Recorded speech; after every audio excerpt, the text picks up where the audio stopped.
Segundo Reis, capítulo de número 5, versículo de número 1.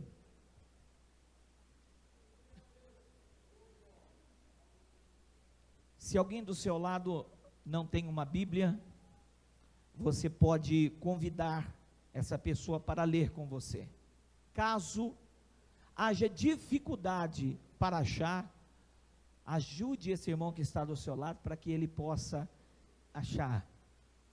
Segundo Reis, capítulo de número 5, você que tem aquela Bíblia que tem as marcações ao lado, você vai procurar a letra RS, é o livro de Reis. Portanto, há dois livros, primeiro Reis e segundo Reis. Nós vamos ler segunda Reis, capítulo de número 5. Quem achou, diga amém. Versículo de número 1. E Naamã, general do exército do rei da Síria, era um grande homem diante do seu senhor, e de alta estima, porque por meio dele tinha dado o Senhor vitórias à Síria, e era este homem valoroso em extremo, porém, diga comigo, porém, bem forte, porém, leproso. Olha para a pessoa que está do teu lado e diga para ela assim: todo mundo tem um porém. Pode se assentar.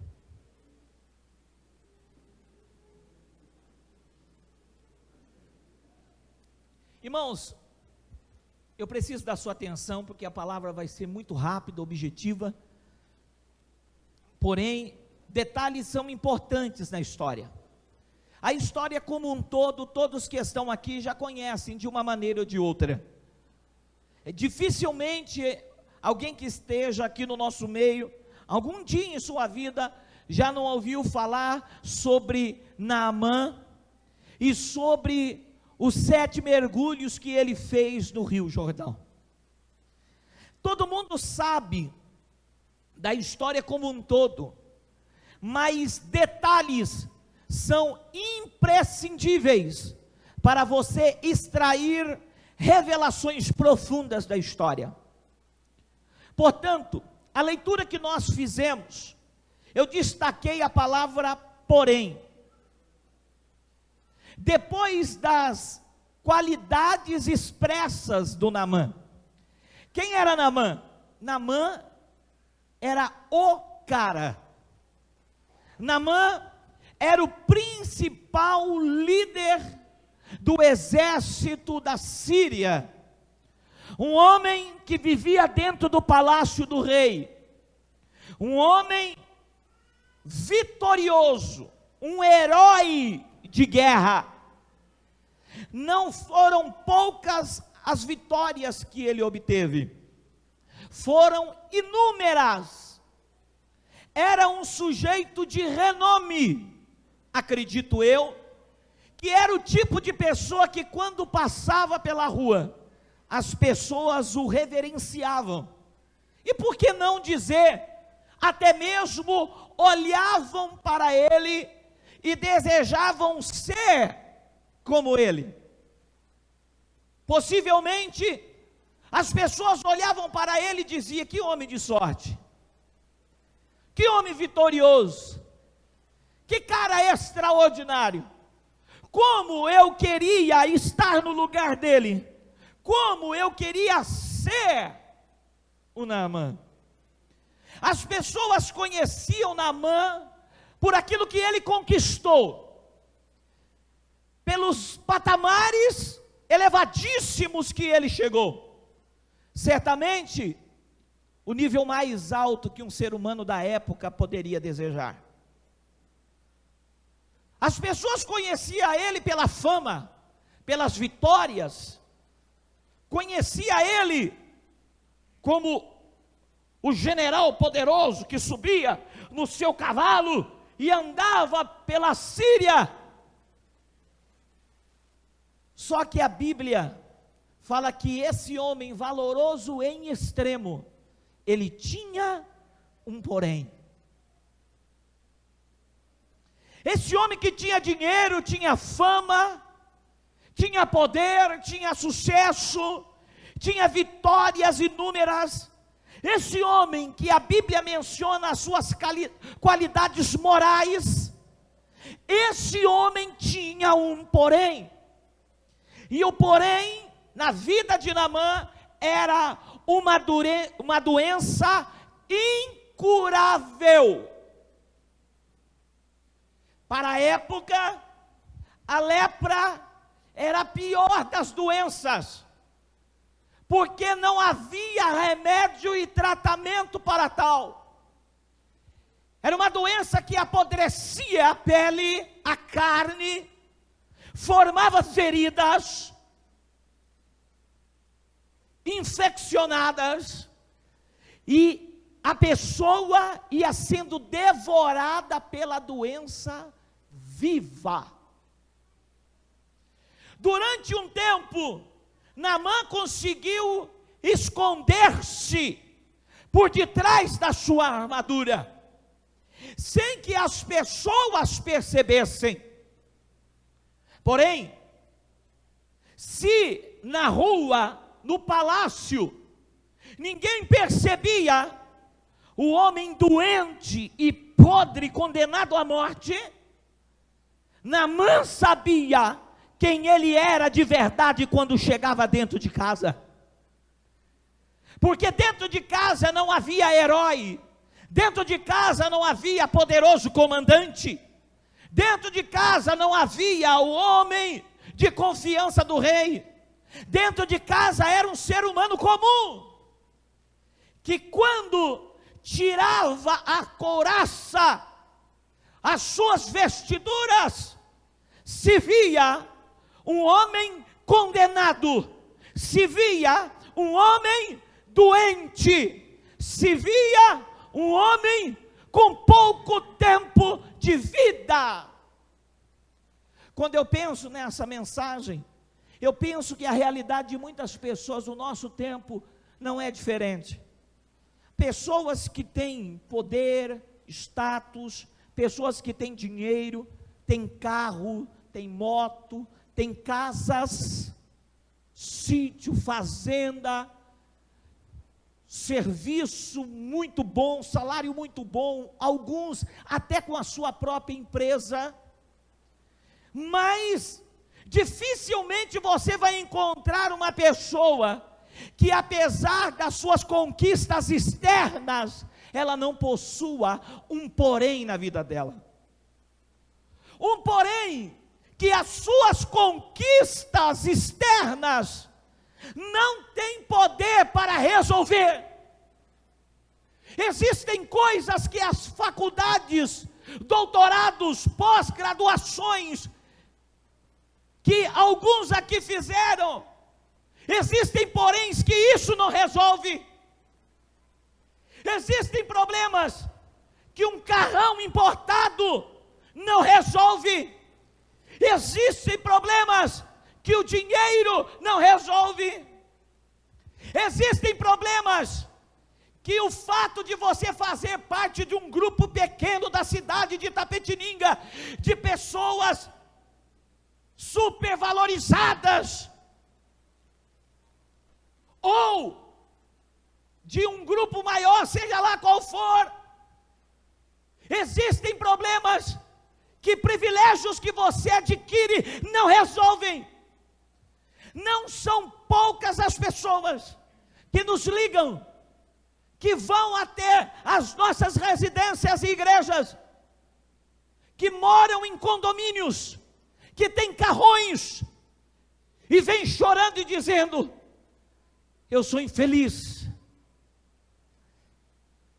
eu tenho um vazio dentro de mim que nada resolve, eu estou doente, não sei o que fazer.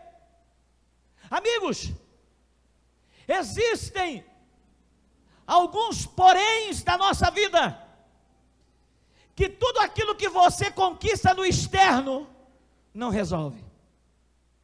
No caso do Naamã foi isso que aconteceu com ele. Ele tinha tudo do lado de fora, mas isso não era suficiente para resolver o que ele tinha pelo lado de dentro. Às vezes, você que está aqui me vendo agora e me ouvindo, você se esconde por trás de uma máscara, e se esconde por trás de uma armadura de conquistas e realizações que são importantes, mas isso tudo não é suficiente para ajudar você. Quantas pessoas que fora da sua residência mantém a aparência, mantém a pose, mas lá dentro ele sabe quem ele é. Dentro da casa ele sabe quem ele é. Uma pessoa frustrada, vazia, oca. Uma pessoa que precisa de ajuda, mas que muitas vezes, por conta da sua vaidade e orgulho pessoal, ela tenta de todas as maneiras esconder o problema que ela tem. Naamã tentou esconder, mas não deu. Ele foi no rei. O rei: eu não posso fazer nada por você, Naamã.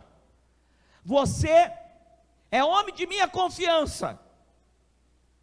Vá em Israel, porque Israel tem fama de milagre. Vá em Israel, porque lá você vai receber o milagre que você precisa. Naamã vai até o rei de Israel, conta a sua história. O rei de Israel chegou a rasgar a sua roupa e dizendo: que poder tenho eu para poder te ajudar? O que eu posso fazer por você? Aí uma garota aparece no meio da história, uma empregada, e fala para os poderosos: existe em Israel um homem, ele é profeta do Deus vivo, ele é boca de Deus aqui na terra. Quando ele fala, os milagres de Deus acontecem. Aonde que mora esse homem? Mora num lugar simples.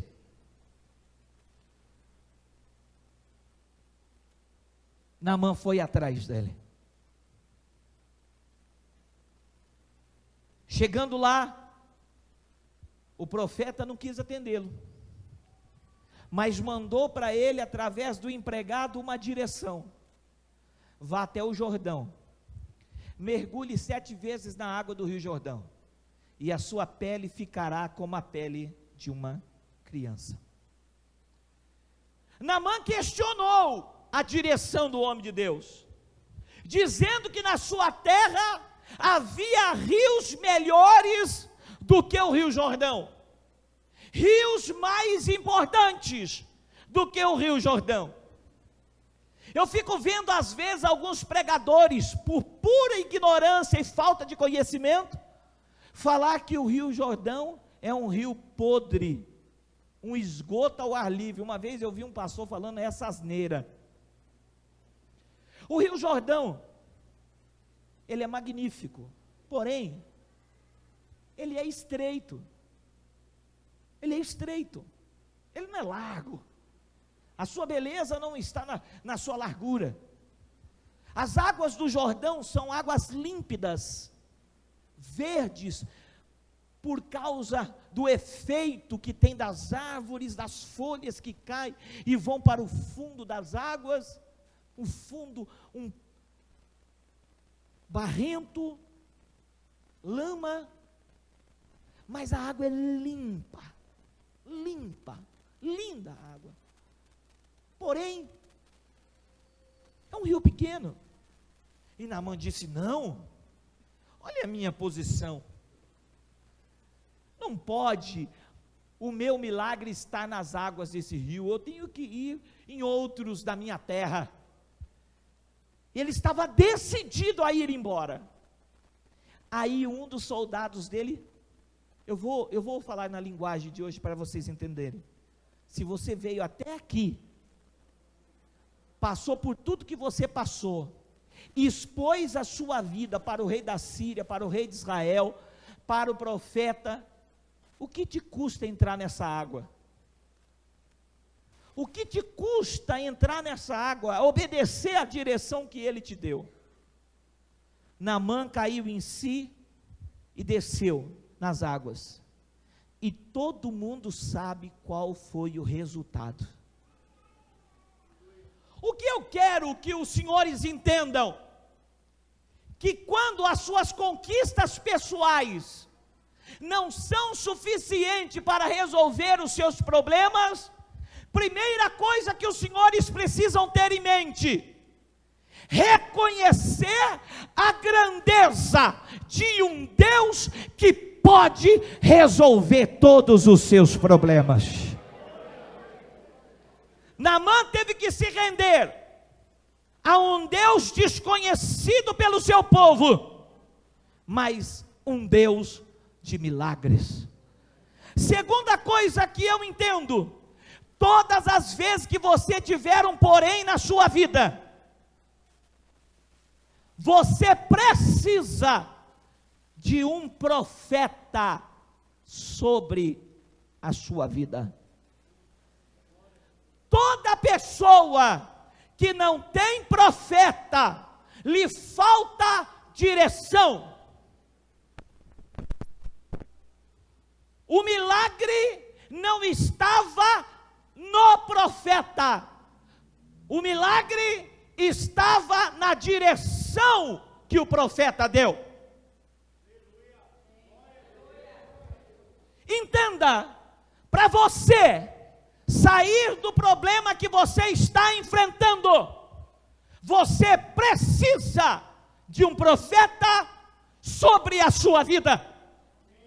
Mas nós, em alguns casos, somos relutantes, no sentido de: eu não gosto que ninguém mande em mim, eu mando em mim, eu sou o dono da minha vida e do meu próprio nariz, não gosto que ninguém esteja sobre mim. Essa sensação para mim é terrível, não gosto, não quero, não aceito, não preciso ir em uma igreja para ter comunhão com Deus. Saiba de uma coisa: primeiro, você tem que reconhecer que o teu Deus pode resolver o teu problema. Segundo, você precisa entender que você precisa de um profeta. Terceiro, você precisa entender que o milagre que você precisa não está nos grandes rios, mas está no pequeno Jordão que Deus apresenta para você. Às vezes os senhores, desesperados por conta do seu problema, liga a televisão e vê aqueles pastores que falam para multidões, cultos com 5.000, 7.000, 10.000 pessoas, e eu vejo pessoas que saem de Itapetininga para ir para São Paulo. Eu vou lá participar desse culto, porque este pastor, devido à multidão que está ouvindo ele, a pessoa acredita assim: esse cara tem credenciais para poder me ajudar, e orar por mim e o milagre acontecer. Senhores, Deus colocou diante de vocês esse pequeno Jordão aqui. Você não precisa do Eufrates, você não precisa de nenhum outro rio, você não precisa de nenhum outro profeta ou igreja. O que você precisa é dar credibilidade ao Jordão que Deus colocou diante de você. Ele pode até não ser grande como aquele, mas é esse Jordão que Deus me deu.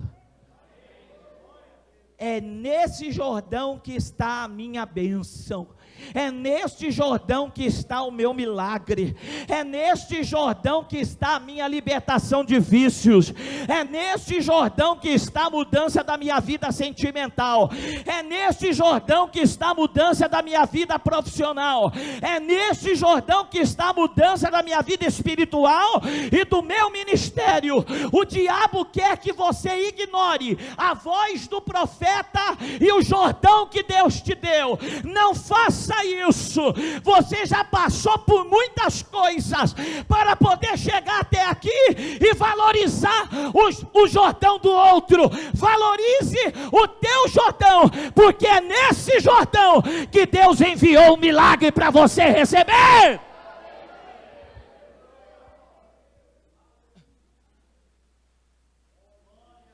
Tenha um profeta, valorize o seu Jordão. E por último, não questione a direção do profeta, obedeça a direção do profeta, e o milagre sempre irá acontecer na sua vida. Quem entende o que eu falo nessa noite, levanta a tua mão e dá um grito de glória a Deus. Você tem Jordão, vocês têm profetas. Agora, obedeça a voz do seu profeta, a direção que é dada. Mas existem coisa melhor, mas o profeta foi esse. Mas eu quero ir no palácio, mas o profeta mora lá no interior, numa casinha simples. Mas o outro profeta é famoso da televisão e do rádio. Mas é aquele profeta que eu quero que você vá. Quero que vá e obedeça o que ele falar. Encerro a palavra desta noite dizendo para você que não há nenhum demérito em você frequentar um pequeno Jordão, mas existem milhares de deméritos para aquele que não sabe ouvir a voz do profeta, para aquele que abandona o seu profeta, para aquele que se esquece de quem Deus usou para poder abençoá-lo e dar uma direção para a vida daquela pessoa. Põe isso na sua cabeça. Aprenda a confiar no braço do Senhor, mais do que você confia nas conquistas que você teve na vida, porque quando você confiar no Senhor, a vitória é certa para você. Fique de pé fazendo um favor.